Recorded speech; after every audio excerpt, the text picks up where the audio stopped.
Okay. Hi guys, it's Pulkit. Welcome to my show जिसका नाम है माय टॉपिक लिस्ट टपरी। तो गाइस, आज मेरे साथ हैं बहुत ही इंटरेस्टिंग पर्सनालिटी। बिकॉज इनसे मैं लगभग मिला था। आज आप लगा लो, मतलब अब मार्च आने वाली है, अब शायद फेब एंड है ऑलमोस्ट। तो मैं इनसे मिला था नवंबर में। तब से लेकर अब तक ये मेरे काफ़ी अच्छे मित्र बन चुके हैं। और मैं ज़्यादा टाइम नहीं वेस्ट करता, मैं वेलकम करता हूँ हारून राशिद की। है ना? तो हारून राशिद एक प्रोफेशनल, अगर मैं इनका बताऊँ तो ये एक पोएट है। और मैं इनसे मिला था एज आई टोल्ड यू अभी नवंबर में। हम दोनों शेयर करते हैं एक अवार्ड जिसका नाम है रेक्स करमवीर चक्र। है ना? जो ग्लोबल फेलोशिप के लिए है, तो हम दोनों जीत गए। है ना? तो हम दोनों ने साथ अवार्ड जीते हैं। तो आज मेरे को मेरा सौभाग्य हुआ है कि मैंने उनको अपने शो पे बुलाया है। और अगर मैं हारून राशिद साहब की अगर मैं बात करूं, तो इनकी एज अ पोएट इनकी अचीवमेंट की बात करूं, तो शायद यहाँ पे मेरे को 5 मिनट लगेंगे। बट इनकी अचीवमेंट की अगर मैं बात करूँ, मैं पढ़ के बताना पड़ा चाहूंगा, क्योंकि यहाँ पे ये मेरे बस की बात नहीं याद करना। तो ये national vice chairman youth India और मदर टेरेसा के ये इंटरनेशनल फाउंडेशन के ये हैं, वाइस चेयरमैन हैं। ही हिज लिटरेरी वर्क ही रिसीव फॉलोइंग, अब ये बताता हूँ, बस सुनते जाओ। एक तो अभी फर्स्ट हो गया कर्मवीर चक्र, रेक्स कर्मवीर चक्र 2023 में इन्होंने जीता था। ठीक है? इन्होंने ग्लोबल पीस अवार्ड जीते 2022 में मदर टेरेसा इंटरनेशनल फाउंडेशन में। और इनकी जो डॉक्टरेट डिग्री है, ऑनररी डिग्री जो है इनकी, of humanity by Lahai academy of applied science supervisory board, मतलब फ्रांस से इन्होंने जीता है। ओके, अवार्ड सुनते जाओ। Golden eagle award for literary excellence from South America. Nice. First first prize exhibition award 2023 में इन्होंने जीता है, first silk road international poetry spring festival में। Nice. Honorary with the certificate of the appreciation by Greece of the occasion of international day of Greek language, representing India and paper fibre fest 2023 में इन्होंने conduct किया था China, Greek, Mexico, Peru for promoting more poetry less war. Nice यार। इन्होंने sir Richard Francis Burton award to the greatest personality in the world within the framework of 21st September and September 26 को इन्होंने Europe day of language sign by present representing the 5 continent. Wow. फिर उन्होंने award जीता है एक scissor वलेजियो award 2022 में जीता है United nation global market place में। एंड भाई साहब, ये तो बहुत ही लंबे लंबे इनके अवार्ड है, मैं तो थक जाऊंगा पढ़ते पढ़ते। सर, मैं तो आपसे इम्प्रेस हो चुका हूँ। तो बस मैं यही कहना चाहूंगा कि कहाँ रुकेंगे सर, कहाँ जाएंगे सर? हारून साहब कुछ बताएं, क्या हाल चाल है पहले आपकी? Thank you so much for inviting me to be part of this show. And as you said, we both met या and a friendship started. But as you know, it's work related. So I will say, um regarding you have asked about achievements. I don't know whether I look for achievements or not. मेरा ये philosophy है life का कि आप अपना purpose पे चलते जाओ। लोग रस्सी फेंकें या मेडल आपको उससे सम्मानित करें या अवार्ड्स दें। अ, आपका काम है, आपको अपना काम जब तक जिंदा है वो अंजाम देना है। तो despite criticisms, despite awards rewards, you still have to run and keep running because in your run a lot of people find hope and that is what I feel कि मेरा जो सबसे बड़ा अवार्ड रहता है कि वो कोई दुनिया के किसी कोने में अगर कोई राइटिंग पढ़ रहा है मेरी और अगर वो कहीं निराश है या डिप्रेस्ड है या लाइफ में कुछ सीख करने की कोशिश कर रहा है तो उसको वो एस्पेक्ट मिल जाए ताकि जिससे वो दोबारा जी उठे। जैसे कि मैं और आप हम दोनों भी कभी कभी लाइफ में निराश डिप्रेस्ड नहीं वो मौके मिल पाते हैं कि हम वापस अपने आप को ना निकाल पाए बड़ी सारी चीज़ों से। तो जो दुख दर्द से जी हम बिल्कुल। गुजरते हैं वैसे ही दुनिया की तमाम पॉपुलेशन गुजरती है। था, सॉरी टू इंटरप्ट यू। आपने आपकी कम से कम ना करते, मैं देख रहा हूँ कि आपका वर्क जो है Spanish, French, Greek, Arabic, African, Indonesian, Chinese, Hindi, Urdu, Persian, Kannada, Tamil, Sanskrit, Mexico, Bolivia, O my God, इतनी सारी लैंग्वेज में आपका काम ट्रांसलेट हो चुका है अभी तक। एंड बेस्ट पार्ट, मतलब मैं ये बताना, मेरे को बहुत खुशी हो रही है बताते हुए, ओपरा विनफ्री ने आपके काम के बारे में भी जिक्र किया है। That's really really very good and excellent achievement I believe. Opener Winfrey मतलब एक इतनी नामचीन पर्सनालिटी हॉलीवुड की, और आपके बारे में इतना पढ़ा उन्होंने मेंशन किया मैगजीन में। या so good, this is so good. Opener Winfrey, मतलब उनके, मतलब मैं कहता हूँ कि उनके पास अगर जाना भी एक बहुत बड़ी इंस्पिरेशन वाली बात है, बट दैट्स सो गुड। तो चलिए सर, आप ये तो अब चलता रहेगा, पर मेरे भी क्वेश्चन है। तो बेसिकली हम स्टार्ट करते हैं। तो हारून साहब, लेट मी यू नो आप मेरे को प्लीज अलाउ करें ये शो शुरू करने के लिए और आपसे क्वेश्चन पूछने करने के जी लिए। जी, अलाउड, ओके। All allowed. तो आप हारून रशीद को कैसे डिफाइन करेंगे? आप क्या सोचते हैं हारून रशीद क्या है? हारून रशीद एक ह्यूमन बीइंग है, एंड इस फास्ट वर्ल्ड में जहाँ सब मशीन बन रहे हैं, तो हारून रशीद अभी भी कोशिश कर रहा है कि वो इंसान जिंदा रखे, जो कई लोगों में गुम होता जा रहा है। और वो उसके काम में निखर के आ रहा है। वो उसके एहसास में निखर के आ रहा है। जहाँ हर कोई बहुत फास्ट है, अम, इस भाग दौड़ में गुम होता जा रहा है। तो हारून रशीद उस भाग दौड़ी और उस फास्ट में एक स्लो प्रोसेस है। उसको जैसे अगर स्लो प्रोसेस को हिंदी में डिफाइन करेंगे तो बहुत सारे लोग सोचेंगे कि ढीला या वो, नो, स्लो प्रोसेस है जिनकी अच्छी चीजें आने में ना वक्त लगता है। जो फास्ट आते हैं फास्ट जाते हैं ना, वो कभी अच्छे हो सकते हैं या नहीं मालूम नहीं, बट जो भी जिंदगी में प्योर होते हैं, उनका रिजल्ट ना स्लो प्रोसेस में आता है। तो शायद वो प्योरिटी मैं डिफाइन करने की कोशिश कर रहा हूँ, और that purity, sincerity, stability, and that you know vitality is Harun Rashid.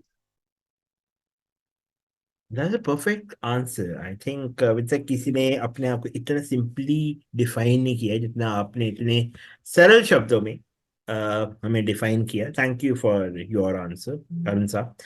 तो हारून साहब, मैं आपसे एक और क्वेश्चन पूछना चाहूंगा। नेक्स्ट क्वेश्चन है मेरा।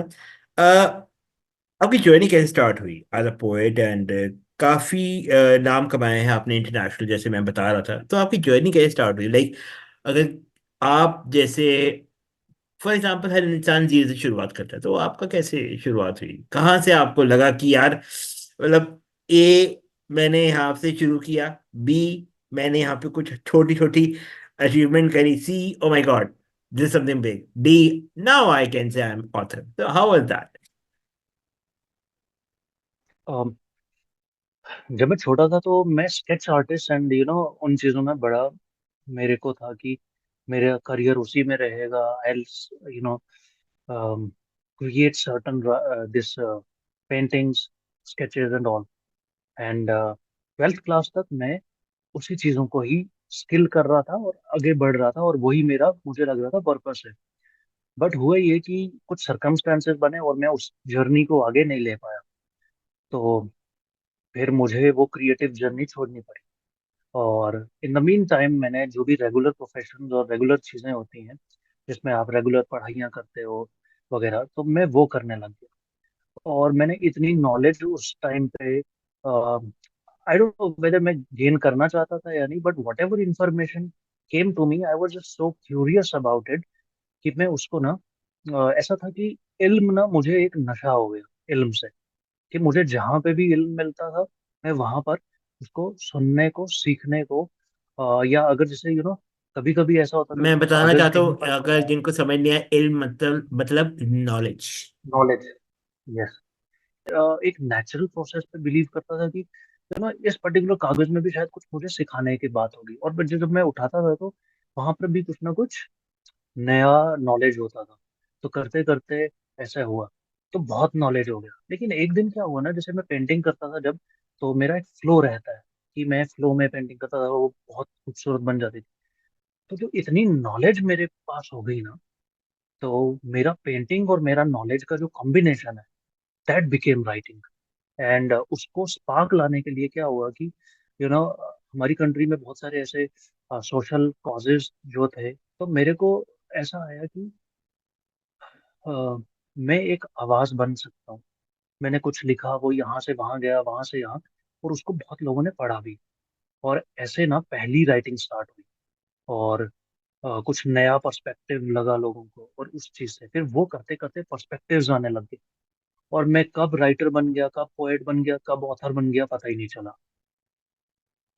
तो हरण साहब, मैं आपसे पूछना चाहूंगा कि क्या आपको लगता है कि लोग जिस हिसाब से अपने आप को डाइवर्ट कर रहे हैं toward the E, you know, E, जैसे हम्म। आप ई, ई इन द सेंस आपका ये ऑनलाइन पढ़ने का, इलेक्ट्रॉनिक। या। इलेक्ट्रॉनिक है ना, ई वही बोल रहा था, इलेक्ट्रॉनिक, इलेक्ट्रॉनिक पढ़ रहे हैं प्लस ऑडियो बुक में जा रहे हैं। डू यू रियली थिंक कि क्या is poetry and all this and reading books are dying? No, main purpose रहता है कि वो लोग पढ़ें। अब हार्ड कॉपी से पढ़ें कि सॉफ्ट कॉपी से पढ़ें, हमें उस चीज को नहीं देखना चाहिए, बस पढ़ें, समझे, अप्लाई करें। तो that is what we should. अब मेरी बहुत सारी ऐसी राइटिंग्स है जो हार्ड कॉपी में भी हैं प्लस सॉफ्ट कॉपी में भी हैं।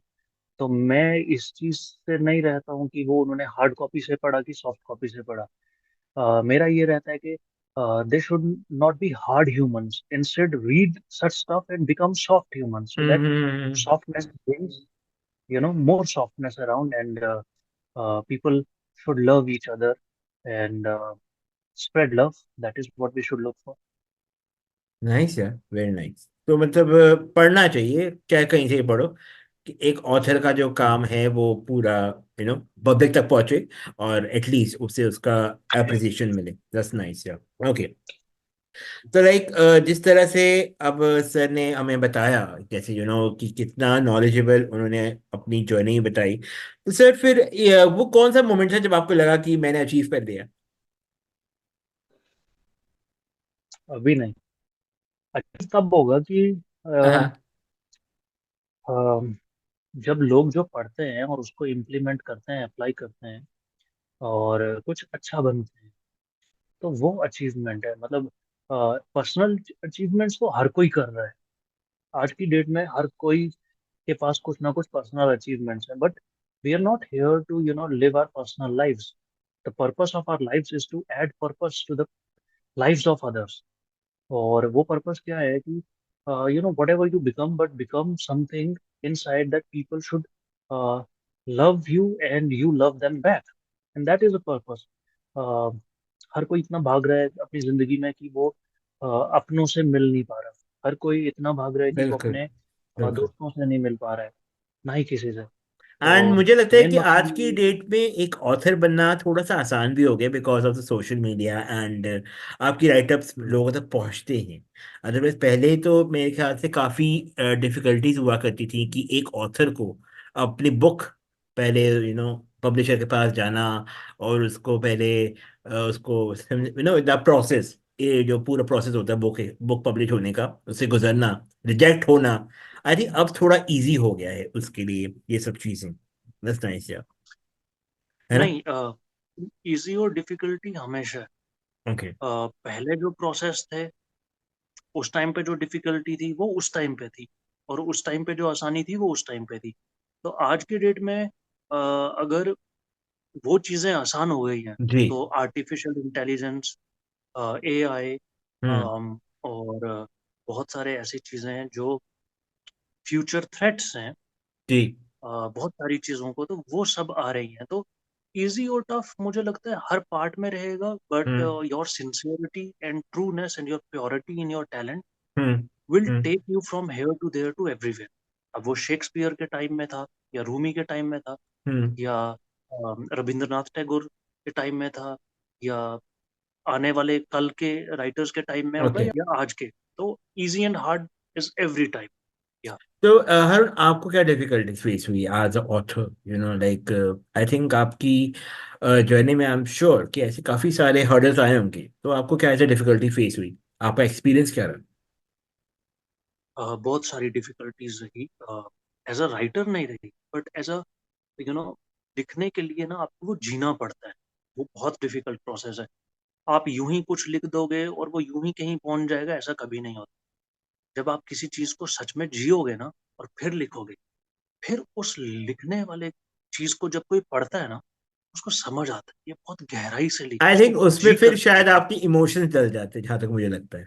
हाँ, वो इमोशंस, क्योंकि जज्बात जो है ना, जो पैसा है ना वो खामा खा बदनाम है दौलत के मामले में। इस दुनिया में सबसे बड़ी दौलत है जज्बात। बिल्कुल बिल्कुल। और जिस इंसान के पास जज्बात की दौलत नहीं ना, वो बहुत गरीब इंसान, चाहे वो फिर कितना भी कमाता क्यों ना हो। तो जज्बात जो है वो बहुत बड़ी दौलत है, और उस जज्बात को उतारने के लिए कागज पर बहुत हिम्मत चाहिए, और बहुत गहराई चाहिए, और बहुत सच्चाई चाहिए।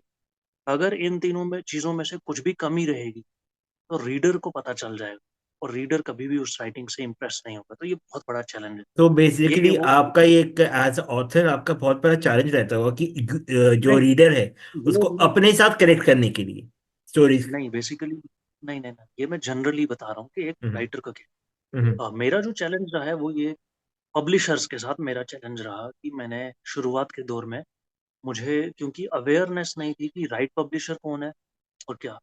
तो क्योंकि मैं बहुत एक्साइटेड था कि writing is like a child, और पेंटिंग और whatever, creativity is like a child. So हम जैसे अपने बच्चे का दाखला या एडमिशन लेते हैं स्कूल में, तो हमको आता है कि बस बच्चा पढ़ जाए, लेकिन ये जानकारी नहीं होती कि वो ना स्कूल कितना अच्छा है कितना नहीं। तो वैसे ही मुझे, मैं एक्साइटेड हो गया था, और मुझसे ना गलत फैसला हो गया गलत पब्लिशर के साथ। एड ऑन टू दिस, कोई पोएट हम्म, बनना चाहते हैं तो what is a good way, ठीक है। इसी के साथ एक और क्वेश्चन हम्म, मैं कोलैब कर रहा हूँ। लाइक हम्म, आपकी जर्नी जब स्टार्ट हुई ना, तब आपके साथ भी क्या डिफिकल्टीज हुई, वो वाला भी आप इसमें ऐड कर सकते हैं, है ना। तो लाइक किसी हम्म, को शुरुआत करनी है एज अ पोएट, जो आपने गलती करी, हम्म, आप किसी और एस्पिरेशनल पोएट को बताना चाहते हैं प्लेटफॉर्म से कि यार ये गलती मत करना, मैंने जो करी वो मेरी शायद गलती और मेरी एक्साइटमेंट से हुई जो आप बता रहे हैं, बट एटलीस्ट आप उनको क्या कहना चाहेंगे कि कहाँ से स्टार्ट करना चाहिए अगर कोई पोएट्री सीखना चाहता है, और उसको कैसे इसको एज अ ऑक्यूपेशन में करना चाहिए। बिकॉज मुझे जहाँ तक याद है कि मेरे भी स्कूल में काफी मेरे फ्रेंड थे जो पोएट्री में थे, है ना, they want to pursue in the poetry, but आज पेरेंट्स का फोर्स जब आता है ना, तो जैसे कि पैसा नहीं है गालिब बनता फिरेगा, क्या जरूरत है करने की, तो ऐसे ऐसे टॉन्ट आपको कहीं ना कहीं से सुनने को मिल जाते हैं। तो शायद यहाँ पे कई ऑडियंस होगी जो शायद एक एस्पिरेशन रखती हो बनने के लिए फॉर द पोएट्री और लाइक एनीथिंग, कोई लिखना चाहता है, क्योंकि मेरे भी घर में एक ऐसे शख्स हैं जो जिन्होंने वैसे शेयर किया था they want to do something in writing. तो प्लीज गो ऑन। जैसे मैंने सुना है कि कुछ लोग जो गली मोहल्ले में क्रिकेट खेलते हैं, और उनको कहा जाता है कि क्या रखा है इस क्रिकेट में, क्या कर रहे हो। और दूसरी ओर सचिन तेंदुलकर जब खेलता है, या विराट कोहली, तो कोई भी काम कर कौन रहा है उस काम को, वो बहुत मायने रखता है। तो आई थिंक जब लोग किसी चीज को पैसे से तोल करके आगे बढ़ते हैं, तो वो फिर वो रास्ते छोड़ देते हैं। लेकिन कोई अगर पैशन या पर्पस के तौर पे आगे बढ़ता है, तो पैसा बहुत मामूली सी चीज हो जाती है, और वो खुद ही आने लग जाता है जब उसको आना है।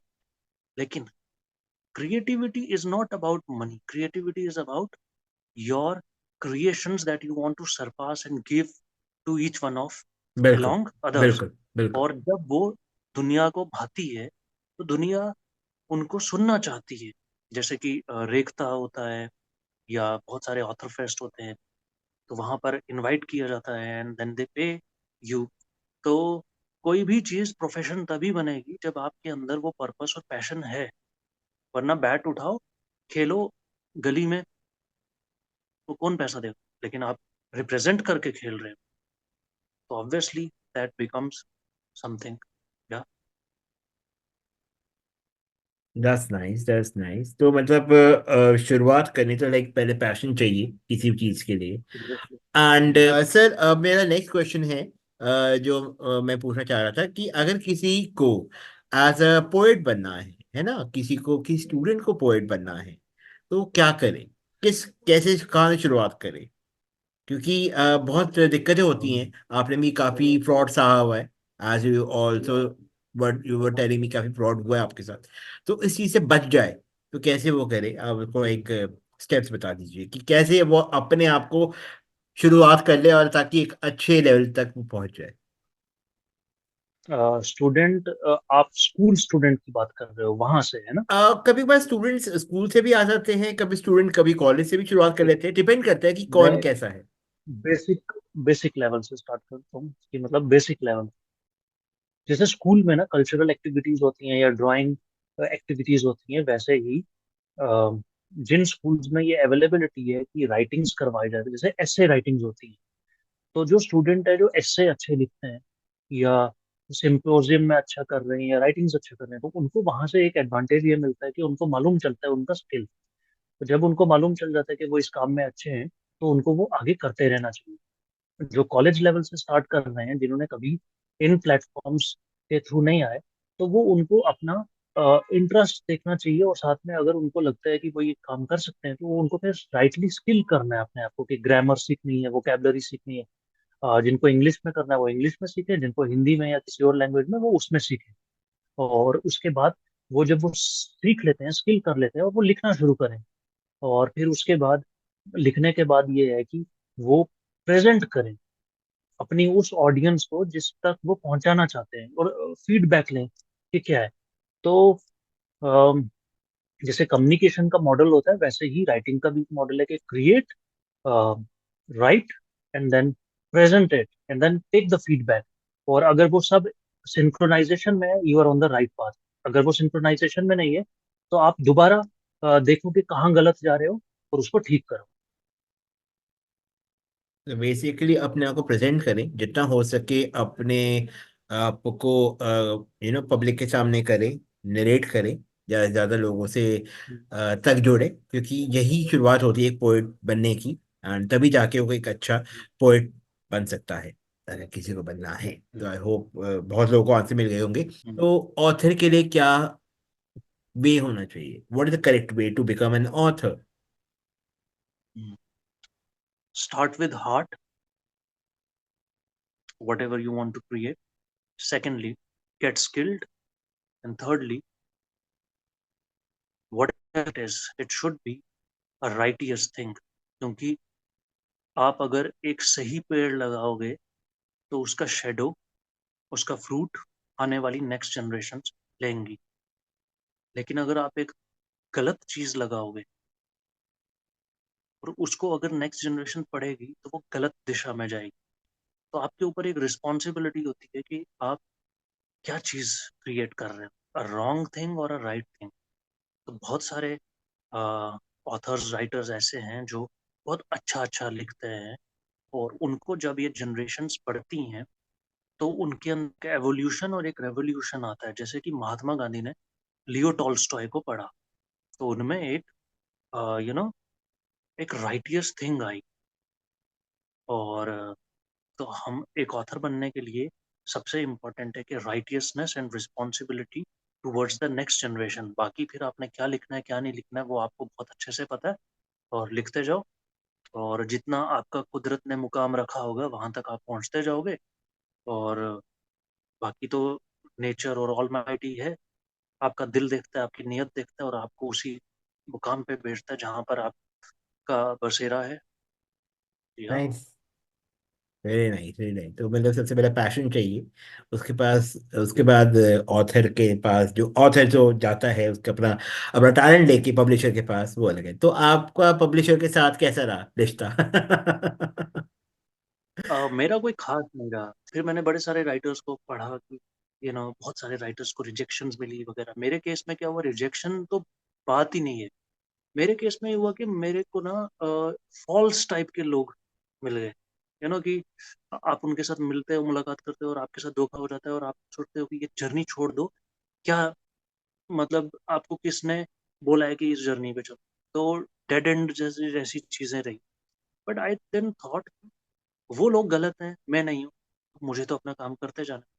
कुदरत ने मेरी लगन देखी, मेरी मेहनत, मेरी नियत देखी और मेरे लफ्जों में वो एहसास देखा और सच्चाई देखी, और उसके बाद नेचर ने मुझको अक्रॉस जितनी भी बाउंड्रीज थी सब बाउंड्रीज खोल दी, और मैं यहाँ से वहां से हर जगह कब पहुंच गया पता ही नहीं चला। आपको एक रास्ता दिखता है और आप उस रास्ते पे फोकस करते हो, तो आप वहां तक पहुंच सकोगे जहां पर वो रास्ते पे पहले लोग पहुंचे।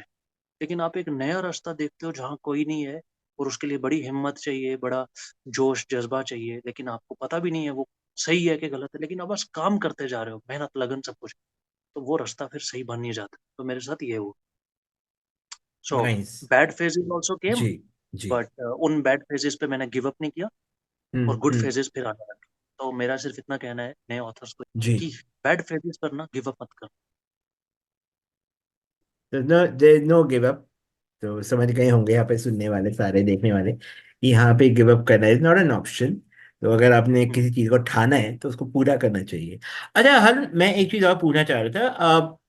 इस पूरी बैटल में, with the battle in the sense battle to get recognition and all this, your whole journey, you know, was tremendous.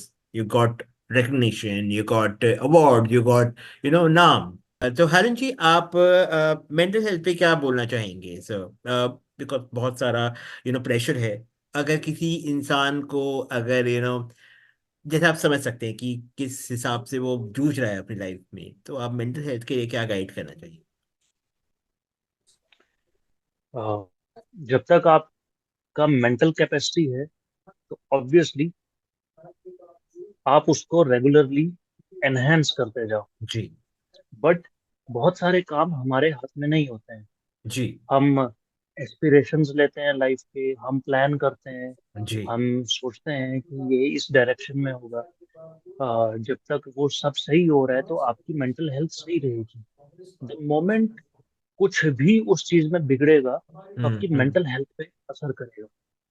तो जब मेंटल हेल्थ बिगड़ने लगेगी तब इंसान को क्या डिसीजंस लेने हैं या कैसे उसको टैकल करना है, वो बहुत बड़ा इंपॉर्टेंट इशू है। और हर एक का अपना अपना मैकेनिज्म है। कोई मेडिटेशन करता है, कोई वॉक करता है, जी कोई शायद नई किताबें पढ़ना है लग जाता है, या कोई जी म्यूजिक सुन करके हील जी होता है। जी लेकिन जो भी जिस भी इंसान को लग रहा है उसको वो करना चाहिए। और इस बात से कभी भी शर्माना नहीं चाहिए कि मेंटल हेल्थ है तो क्या होगा क्या नहीं होगा। हम सब इस चीज से गुजर रहे हैं। मेरी खुद की जर्नी में I have been into this by 10 years। 10 साल तक मुझे बहुत ऐसी चीजों से गुजरना पड़ा जो शायद मैं नहीं चाहता था, लेकिन दैट वाज कुछ डिसीजंस मेरे सही नहीं हो रहे थे, कुछ चीजें सही नहीं हो रही थी। तो जी and I was into it. तो मैंने मेडिटेशन से खुद को सही रखा, म्यूजिक से खुद को सही रखा, नेचर के साथ खुद को सही रखा। तो आई थिंक हर एक को मालूम है अ, उसकी प्रॉब्लम क्या है और उसका एंटीडोट क्या है। तो प्रॉब्लम को इतना मत बढ़ाओ कि बहुत साल लग जाए उससे निकलने में। तो एंटीडोट जल्दी फाइंड आउट करो और उसके बाद उससे बाहर निकलो। जी। बहुत अच्छा सर। एंड इसी टाइप का हर किसी को फॉलो करना चाहिए, एक प्रोसेस। अगर बहुत ज़्यादा मेंटल हेल्थ से अगर कोई जूझ रहा है तो प्लीज़ किसी से बात करें, या अपने किसी आसपास के साइकेट्रिस्ट को करें। एंड मेंटल हेल्थ का यही है यार, इट्स नॉट कि आप पागल हो, ये हो, आपको एक डॉक्टर की जरूरत है जो आपके लिए आपसे बात करेगा। डॉक्टर भी नहीं, आप दोस्त की जरूरत है जो शायद एक वो डॉक्टर की तरह डॉक्टर डील करना। वो डॉक्टर किसी भी फॉर्म में हो सकता है, फ्रेंड जी के फॉर्म में हो सकता है, जी टीचर के फॉर्म जी। में हो सकता है, गाइड के फॉर्म बट में हो सकता है, या हम यहाँ पे बोल रहे हैं कि अगर आपके। किसी को ज्यादा है, जो अगर लगता है कि ज्यादा चाहता है, तो क्लिनिकली भी जा सकता है किसी डॉक्टर के पास, जो जिससे चाहे वो हाँ एक उस अच्छे हिसाब गाइडेंस से। के लिए। हाँ जी। हाँ ओके। हाँ। यहाँ पे एक सबसे इंपॉर्टेंट चीज है, मैं पूछना भूल गया आपसे। How was a mental health as an how author? Was how was a how mental was health, mental health as an author? Peaceful and soulful. Because मेरा पर्पस था जो, तो वो मुकम्मल होने लगा। जब आपका मकसद, जो आप जिसके लिए जिंदा होते हो, वो पूरा हो रहा हो ना, तो आपको एक जिंदगी मिलती। और वही था, वही है, वही हो रहा है। तो एक सुकून है।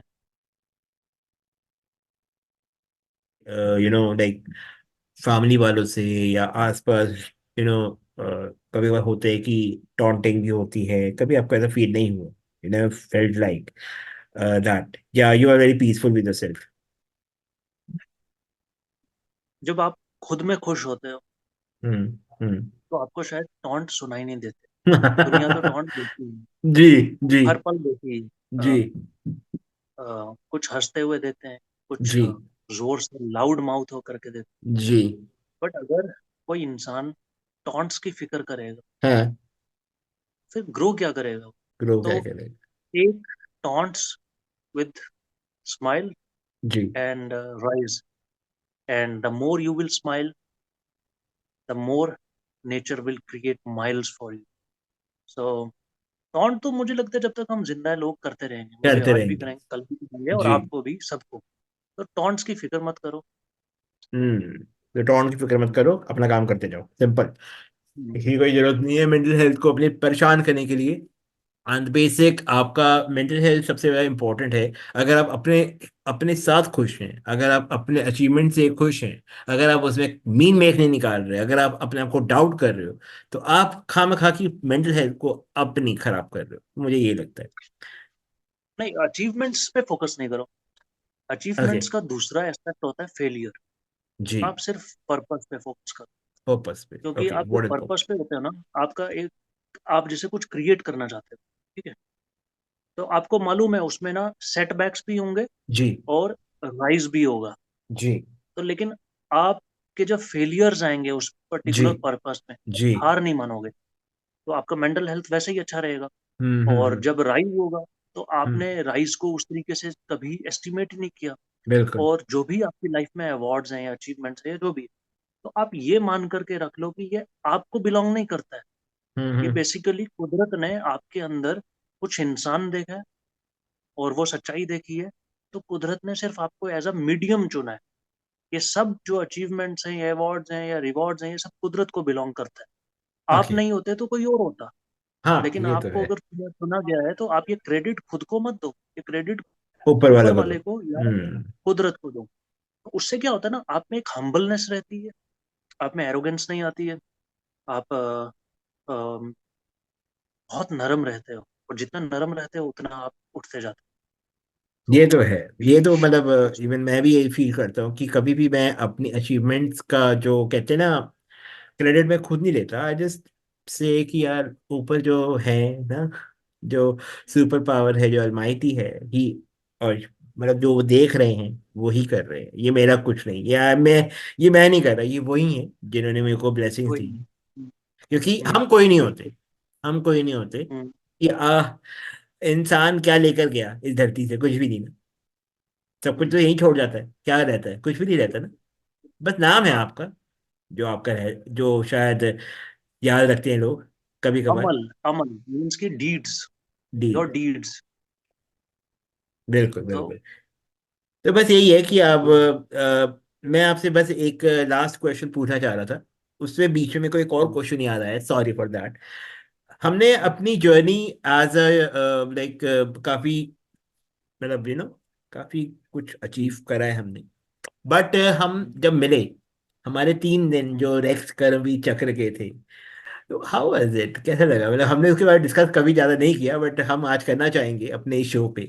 And being that Karamveer Chakra body, and I am proud to say that, मैं बहुत जगह इसको यूज करता हूँ, and I just say louder, yes I am the Karamveer Chakra body. And how you feel, आप कैसा फील करते हैं उसके लिए सर?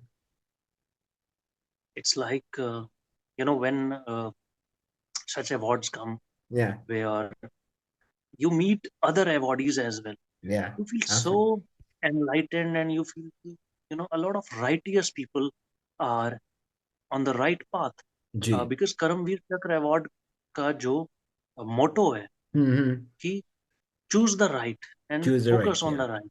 या। तो वो राइटियसनेस पे बहुत फोकस करते हैं। और जब आप वैसे लोगों को मिलते हैं, which I met you, you met me, and we met other people. So other people it was a also, yeah. very pleasant feeling, and I am in contact, in touch with all of them, and I'm sure you also Yeah, would I have am. been I too. am. And every people I met there is a beautiful journey to explore, जी. and obviously um, the founders of it, Jerry and Ritu, they're जी. also very special, and they made us, feel so special.